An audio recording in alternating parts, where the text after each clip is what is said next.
तो अगर हम बात करें तो हमें आज जो डिस्कस करना था, मैंने बताया था लास्ट टाइम कि कंसेंट्रिक सेल प्रॉब्लम करेंगे, बट कंसेंट्रिक सेल प्रॉब्लम मैं लास्ट में करवा दूंगा, आज नहीं कराएंगे। आज हम नया टॉपिक पढ़ेंगे, क्योंकि संडे के टेस्ट में दो मेजर टॉपिक कवर होंगे। क्या? Dipole and flux. मैंने बताया इस संडे जो टेस्ट होगा वो टेस्ट में से 70% टेस्ट में से 70% इलेक्ट्रोस्टैटिक रहेगा और 30% काइनेमेटिक्स 2D। ठीक है, इस 70% में से भी आप ये मान के चलो कि 50% पेपर में क्या क्वेश्चंस रहेंगे? डाइपोल प्लस फ्लक्स, जो मैं आज सिखाने वाला हूँ। क्लियर है सबको? तो इसका मतलब ये है कि आज आपके पास होमवर्क काफी है। सभी लोग को बुक में से, शीट में से फ्लक्स के क्वेश्चन कर लेने हैं। आप डीसी पढ़ने में से करोगे तो फ्लक्स के क्वेश्चन आपको मिल जाएंगे। डीसी पढ़ने में डाइपोल और फ्लक्स के साथ में दिए हैं। ठीक है, शीट में से भी आप लोग फ्लक्स के क्वेश्चन कर लेंगे। शीट ये वाली शीट में फ्लक्स के क्वेश्चन थे? No sir.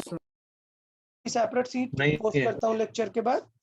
मैं सेपरेट शीट पोस्ट करता हूँ, उसमें नियरली 20-30 क्वेश्चन होंगे फ्लक्स के, वो कर लेने हैं।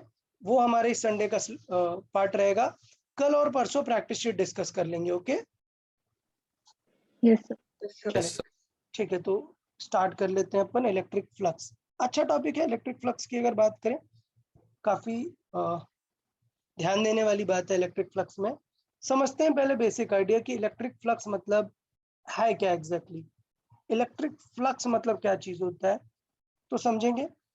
फ्लक्स मतलब होता है, सपोज यहाँ पे कोई चार्ज रखा हुआ है, यहाँ पर एक चार्ज रखा हुआ है Q, तो डेफिनेटली इस Q से ऐसे इलेक्ट्रिक फील्ड लाइंस हम ड्रॉ करते हैं। ठीक है, तो फ्लक्स क्या है? फ्लक्स एक मेजरमेंट है कि किसी जगह से, मान लेता हूं मैं ये स्पेस ले लेता हूं, इस स्पेस से कितनी नंबर ऑफ फील्ड लाइंस जाएंगी, उसे हम क्या बोलते हैं? फ्लक्स। क्लियर? तो यार फ्लक्स क्या चीज है? फ्लक्स की सिंपल आइडिया है, किसी स्पेसिफिक एरिया से कितनी नंबर ऑफ फील्ड लाइंस जाती हैं उसे क्या बोलते हैं? फ्लक्स। अच्छा, ये यार ये बिल्कुल डिपेंड करेगा कि आप इससे कितनी दूर हो। सोचने वाली बात है। देखिएगा क्यों डिपेंड करेगा कि आप चार्ज से कितनी दूर हो। मैं यहाँ पे फिर से फील्ड्स ड्रॉ करता हूँ। देखें, मैं यहाँ पर फील्ड्स ड्रॉ कर रहा हूँ, फील्ड लाइंस ड्रॉ कर रहा हूँ। अब आप समझिएगा, मैंने एक लेट से 10 सेंटीमीटर स्क्वायर का एरिया लिया, मैंने एरिया लिया यहाँ पर, और सेम एरिया लिया मैंने यहाँ पर। बताओ कहाँ पर नंबर ऑफ फील्ड लाइंस ज्यादा कट करेंगी, ए में या बी में? ए में। डेफिनेटली दिख रहा है साफ साफ, ए में ज्यादा फील्ड लाइंस कट कर रही हैं, जबकि बी में कम। रीजन बीइंग आप चार्ज से दूर जा रहे हो। तो इससे ये आइडिया लगा कि इसका मतलब ये कि flux has to depend upon electric field. ऐसा नहीं कि फ्लक्स सिर्फ एरिया पे डिपेंड करेगा। एरिया तो सही बात है, अगर मैं यहाँ पर बड़ा एरिया बना दूंगा तो डेफिनेटली ज्यादा फ्लक्स जाएगा ना यार, सही है या नहीं? तो फ्लक्स किस पे डिपेंड करेगा? बिकॉज डिस्टेंस पे डिपेंड कर रहा है, इसका मतलब फील्ड पे डिपेंड कर रहा है, और एरिया पे तो डिपेंड करेगा ही करेगा। इन दोनों के साथ एक बहुत ही प्राइम चीज आती है। क्या? इसी एरिया को मैं एक अलग तरीके से रख के आपको दिखाता हूं। इस एरिया को मैंने इस तरीके से रखा, देखो उतना ही एरिया है, क्यूब उतना ही है। अब बताओ number of field lines pass होंगी क्या ज्यादा? नहीं, इवन फील्ड लाइंस पेनिट्रेट नहीं करेंगे, ऐसे टच करके निकल जाएंगी। तो पता है फ्लक्स कब कंसिडर करते हैं? जब किसी सरफेस से फील्ड लाइंस क्या करें? पेनिट्रेट करें। फ्लक्स किसे कहते हैं? पेनिट्रेट करने को। तो इसका मतलब ये हुआ कि फ्लक्स ई पर तो डिपेंड करेगा, ए पर तो डिपेंड करेगा, साथ में इन दोनों के बीच के एंगल पे भी डिपेंड करेगा, मतलब थीटा पे भी डिपेंड करेगा। तो ये हमारा फाइनल कंक्लूजन हुआ कि फ्लक्स, हमें पता है कि क्या है फ्लक्स की डेफिनेशन, क्या है? नंबर ऑफ फील्ड लाइंस, और उसे कैलकुलेट या डिपेंडेंसी किस पे करेगा? ई, ए और थीटा पे। ठीक है, तो यहाँ पर हमने डिफाइन किया है, देखें क्या हुआ, number of field lines passing through, और पासिंग के लिए मैंने क्या वर्ड यूज किया है, penetrating, penetrating through a surface is known as flux, और इसका सिंबल क्या है, फाई। तो इसे कैसे कैलकुलेट करते हैं, इसे कैलकुलेट करते हैं ई डॉट ए का इंटीग्रेशन, मतलब एक स्पेसिफिक एरिया में ई कितना है वो, और मुझे पता है अगर वहां पर ई क्या है, यूनिफॉर्म है, तो ई बाहर आ जाएगा और पूरे एरिया, स्मॉल एरिया का इंटीग्रेशन क्या हो जाएगा, टोटल एरिया। सपोज अगर ई वेरिएबल है तो क्या करेंगे फिर, डॉट प्रोडक्ट को ब्रेक कर देंगे, E D A cos theta, और फिर डी ए फंक्शन दिया है, ई को इन टर्म्स ऑफ फंक्शन लिख के इंटीग्रेट कर देंगे। समझा कि नहीं? यस। अब एक प्रॉब्लम देखना यार, कि बहुत वेरिएबल हो गए बेटा, थीटा भी एक वेरिएबल होगा ना, हाँ। तो क्या किया जाता है, आपसे जो एग्जाम में क्वेश्चन आएगा वो स्पेसिफिक लोकेशन पर ही क्वेश्चन आएगा, जिससे थीटा की वैल्यू इधर 0 या फिर 90 180, समझ गए ना? Yes sir. ऐसे स्पेसिफिक वैल्यूज ही पूछता है। तो बताओ यार, फ्लक्स का फीलिंग समझ आया कि क्या है, फीलिंग बताएं, फीलिंग क्या है, फ्लक्स समझते कैसे हैं, lines penetrating through a surface. Lines penetrating through the surface, और उसे कैलकुलेट कैसे करते हैं भाई, क्या फॉर्मूले से, ई डॉट डी ए। अगर कांस्टेंट है तो just directly E dot A कर दो, अगर वेरिएबल है तो इंटीग्रेट करेंगे, तो अपन क्वेश्चन देखेंगे। Okay yes sir. हाँ, थोड़ा सा यूनिट वगैरह की बात करें तो बताओ, फ्लक्स का यूनिट क्या हो जाएगा, वोल्ट ई इनटू ई के दो फेमस यूनिट है ना, सबसे ज्यादा फेमस क्या है, न्यूटन पर कूलम फेमस है क्या, वोल्ट पर मीटर, इसलिए इसका यूनिट क्या फेमस हो जाता है, वोल्ट मीटर। Volt meter. ठीक, और थीटा क्या है, ई और ए के बीच का एंगल। यार ए बहुत इंपॉर्टेंट चीज है, पक्का ये गलती हो जाती है, हम क्या है सरफेस को समझने लगते हैं ए वेक्टर, नहीं बेटा, ए वेक्टर क्या होता है सरफेस के हमेशा परपेंडिकुलर।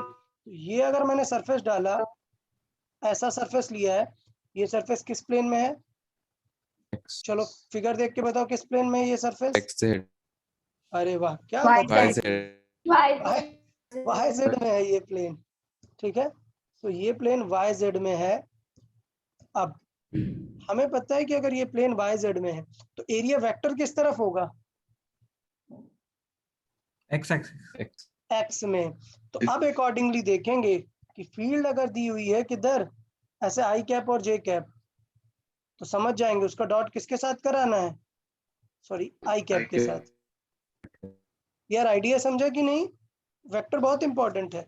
क्यों इंपॉर्टेंट है, क्योंकि बेटा cos 90 की वैल्यू क्या होती है, 0।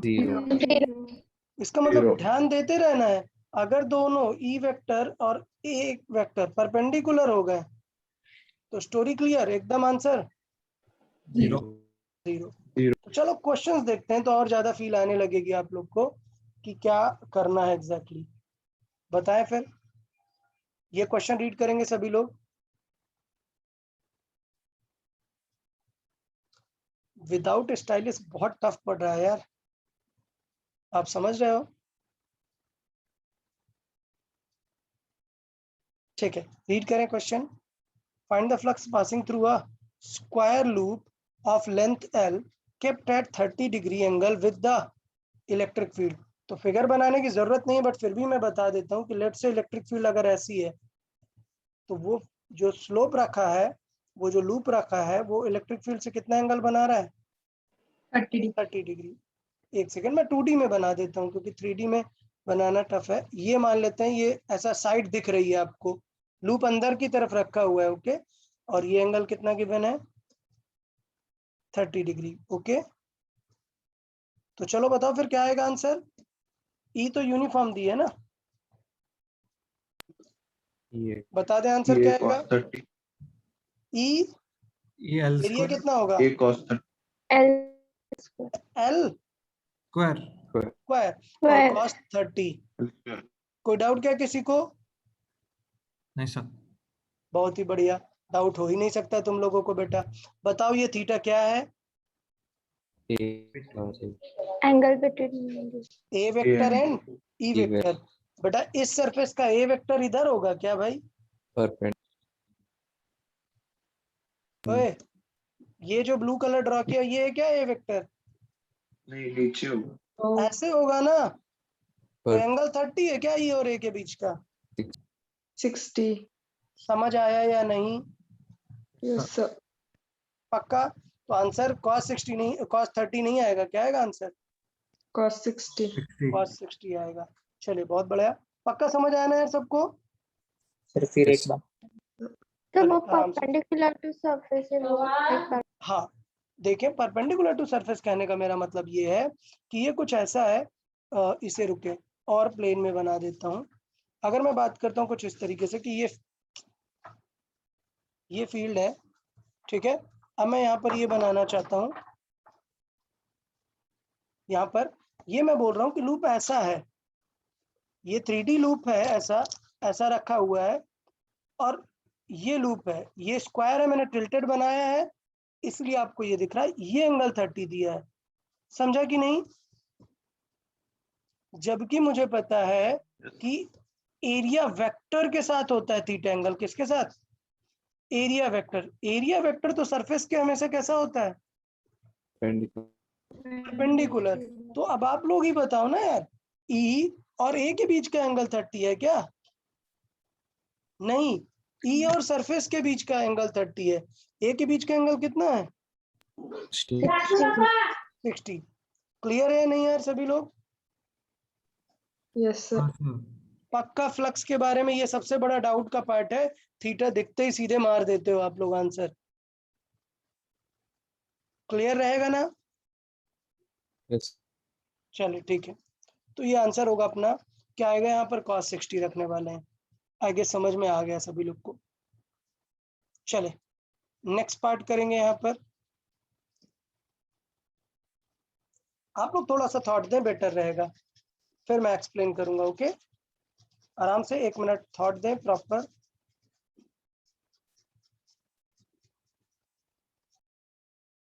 क्वेश्चन सिंपल है, बहुत कॉम्प्लिकेटेड नहीं है, अच्छे से सोचना है बस, फ्लक्स फील होना चाहिए proper.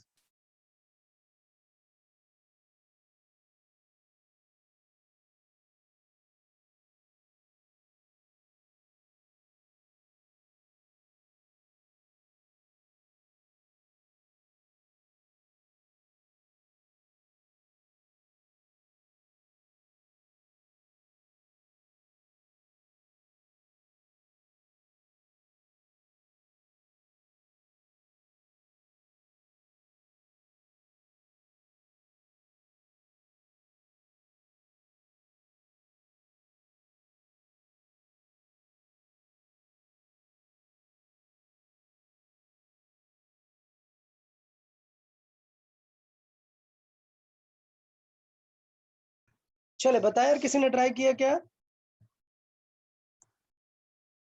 A loop is kept on xy plane with an edge along y. समझ आ रहा है कि नहीं? xy प्लेन में रखा है 90 मतलब, डिग्री आएगा। 1 मिनट देख लेते हैं। xy प्लेन मतलब समझा, ये xy है और यहाँ पर वो लूप रखा है। एक एज उसका किस तरफ है? y के लॉन्ग। समझा या नहीं यार ये प्लेन? तो बताओ इसका एरिया वेक्टर किस तरफ होगा? ठीक है। क्लियर है ना? चलो बहुत बढ़िया।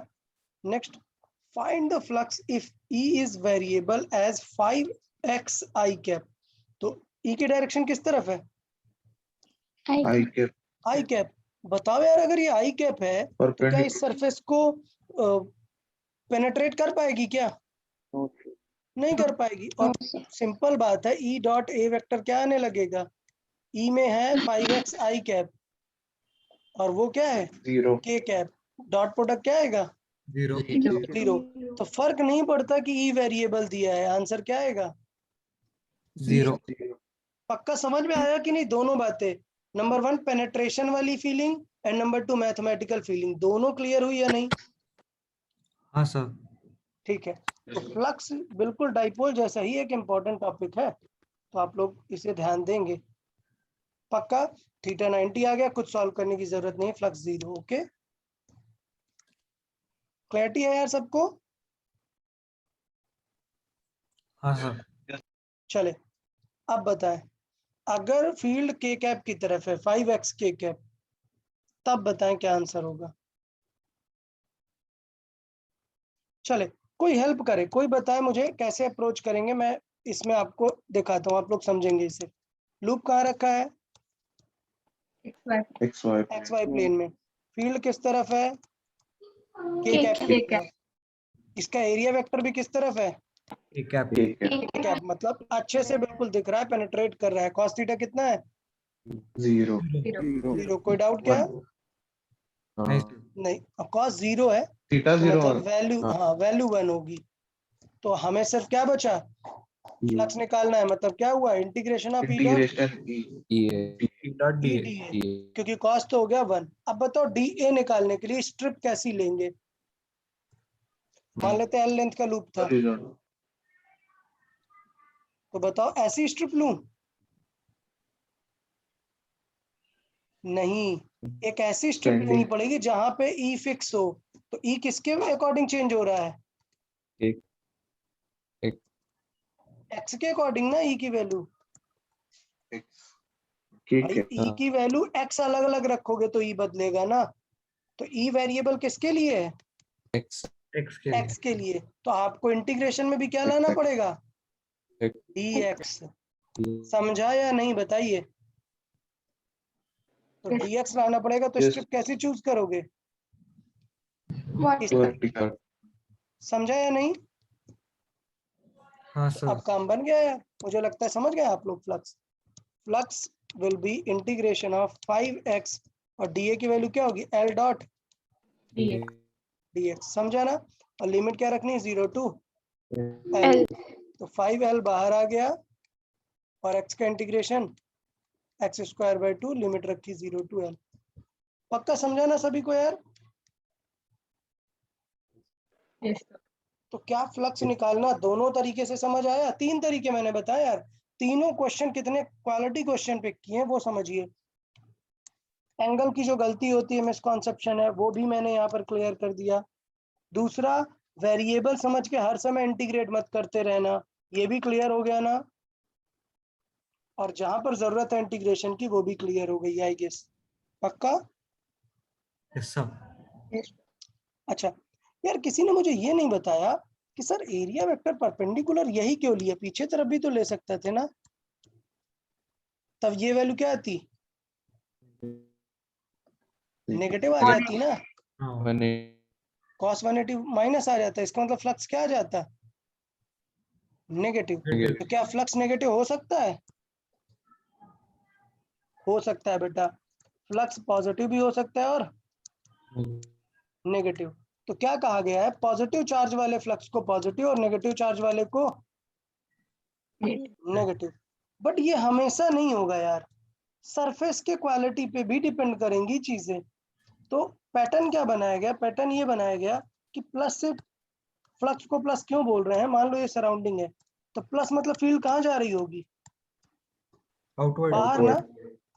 तो जब किसी सरफेस से आउट जाता है फ्लक्स, तो उसे क्या लेते हैं? पॉजिटिव। पॉजिटिव। positive और जब मान लेते हैं ये नेगेटिव होता अगर, तो फील्ड इन आ रही होती ना। तो जब किसी सरफेस से फील्ड अंदर आती है, तो उसे क्या लेते हैं? नेगेटिव। इन मतलब नेगेटिव। ठीक है ना? तो सोचो, अगर आपको फ्लैट सरफेस दिया है, तो इन आउट तो कभी समझ ही नहीं पाओगे ना। आप समझो, ऐसे फ्लैट सरफेस है, तो दोनों केसेस पॉसिबल है। उस केस में हमेशा आंसर क्या करते हैं? positive positive. जब भी गिवन नहीं है और आपको चॉइस है, तब हमेशा आंसर क्या लेते हैं? पॉजिटिव। क्लियर है? positive वैलिड दोनों आंसर हैं, बट यूजुअली जब हमें चॉइस होती है तो फ्लक्स हमेशा पॉजिटिव लिखा जाता है। चले, ये क्वेश्चन बताएं।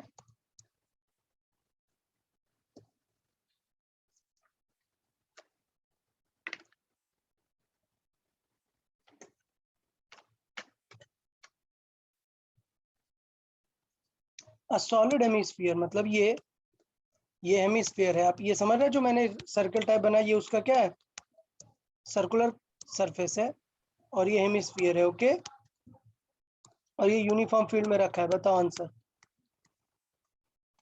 Field in and out, sorry flux in and out. तो बताओ क्या इस सरफेस को वेरिएबल ई फील होगा क्या? No, sir. No sir. नहीं। इसके लिए तो मैं डायरेक्ट आंसर लिख सकता हूँ ना। क्या लिखूंगा फ्लक्स का आंसर इन के लिए? E ई इंटू कितना? square. Pi pi r square. बहुत बढ़िया। फ्लक्स आउट जब मैं लिखूंगा तो अब प्रॉब्लम आ जाएगी। क्या कि आउट के लिए जो सरफेस का परपेंडिकुलर है, देखो ना परपेंडिकुलर इस बार किधर है? अच्छा एक चीज और क्लोज ज्योमेट्री के लिए हमेशा एरिया वेक्टर कैसे बनाया जाता है? हमेशा कैसा बनाया जाता है एरिया वेक्टर? अरे परपेंडिकुलर तो सब में, अगर क्लोज है सेक्शन तो एरिया वेक्टर हमेशा Outward. कभी इन नहीं बनाते हैं। समझा ना? इसका मतलब इस फिगर में ये जो ब्लू येलो वाली है वो क्या है? Area vector area vector. तो ये फ्लक्स पॉजिटिव होगा या नेगेटिव? इन वाला नेगेटिव। नेगेटिव होगा। तो थोड़ा ध्यान दे के करना है कि फ्लक्स पॉजिटिव होगा या नेगेटिव, अकॉर्डिंगली अप्रोच करना है।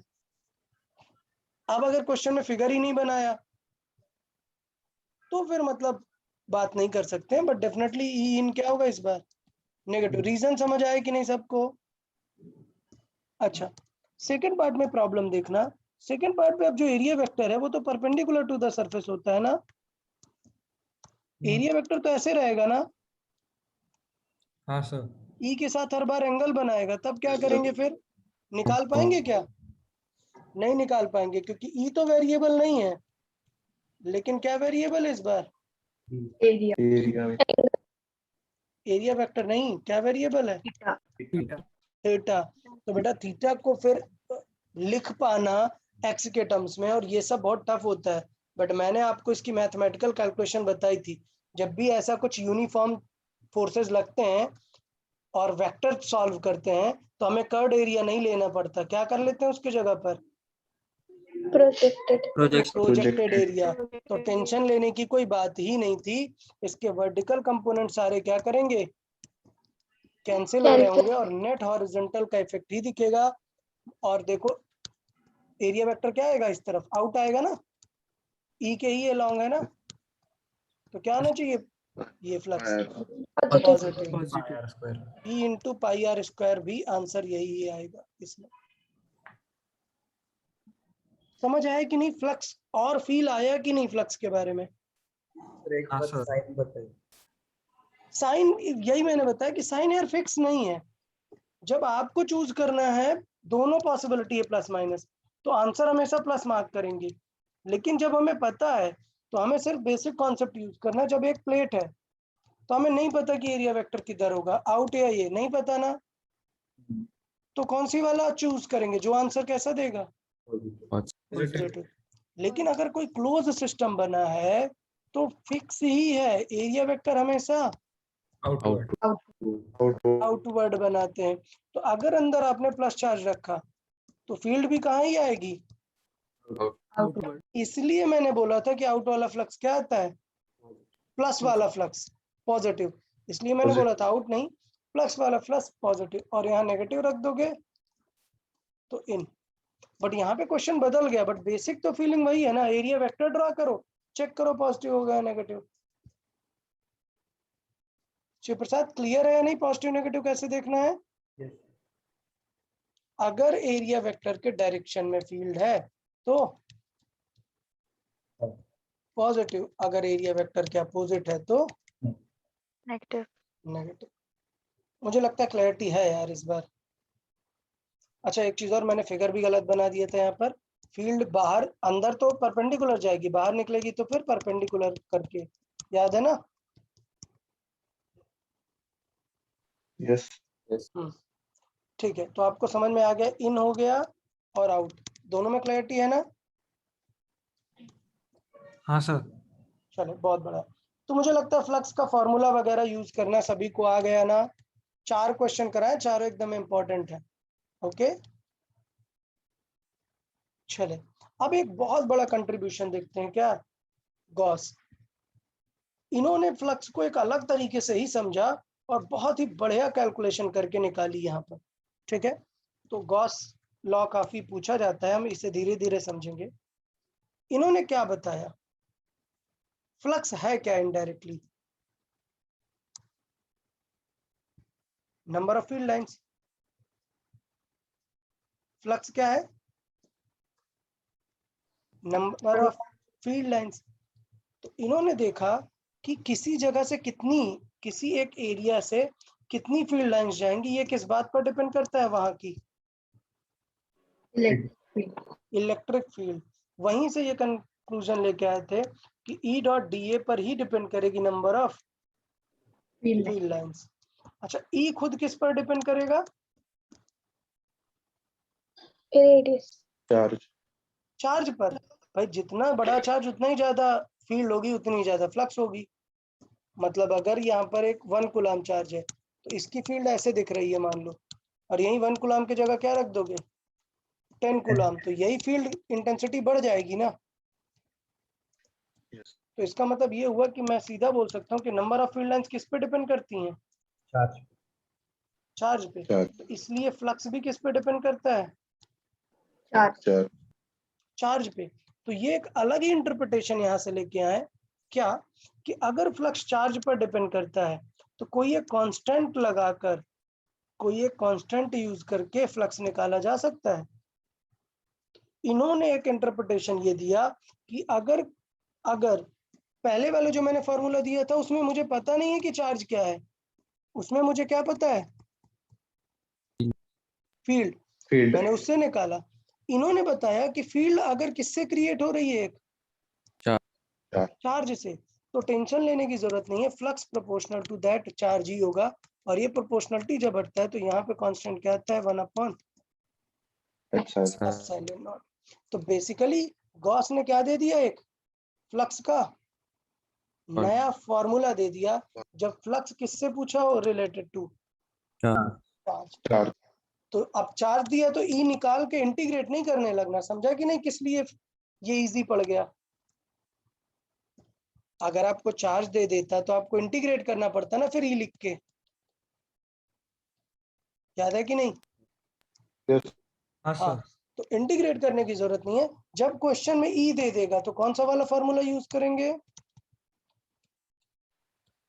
ई dot into area. E dot D A, और E dot D A cos theta. और अगर चार्ज दे दिया तो बहुत ही सिंपल सा रिलेशन है, क्या आएगा फ्लक्स का answer? Q by Q upon epsilon not. चलिए बहुत बढ़िया।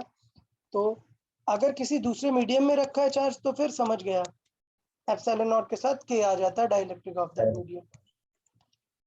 क्लियरिटी है कि नहीं? अब तक हमने फ्लक्स के कितने फॉर्मूले पढ़े? 2 फॉर्मूला। फर्स्ट वन ये cos थीटा, इसका ही वेरिएंट, अगर कांस्टेंट है तो E dot A directly use कर लो, अगर वेरिएबल है तो फिर इंटीग्रेट। उसमें भी ध्यान देना है कि अगर ये 0 हो गया तो फिर स्टोरी खत्म इंटीग्रेशन की। ओके। और दूसरा तो बहुत ही simple, due to a charge flux कितना होता है? Q by. इससे एक चीज समझ नहीं आ रही कि कुछ तो गड़बड़ हो रहा है क्या, कि यार एरिया वगैरह दिख ही नहीं रहा है यहाँ पर। थोड़ा फॉर्मूला अजीब नहीं लग रहा? अरे भाई बता, फॉर्मूला थोड़ा अजीब लग रहा है या नहीं? हाँ सर। बिल्कुल लग रहा है भाई, एरिया एरिया नहीं दिख रहा है। तो एक्चुअली गॉस ने बताया कि एरिया से एसोसिएटेड ही नहीं पूछ रहे हैं, ये एक्चुअली कौन सा फ्लक्स है? टोटल। तो अब टोटल मतलब सही बात बोल रहा है, एरिया का कुछ मतलब ही नहीं है ना, आपने यहाँ प्लस बनाया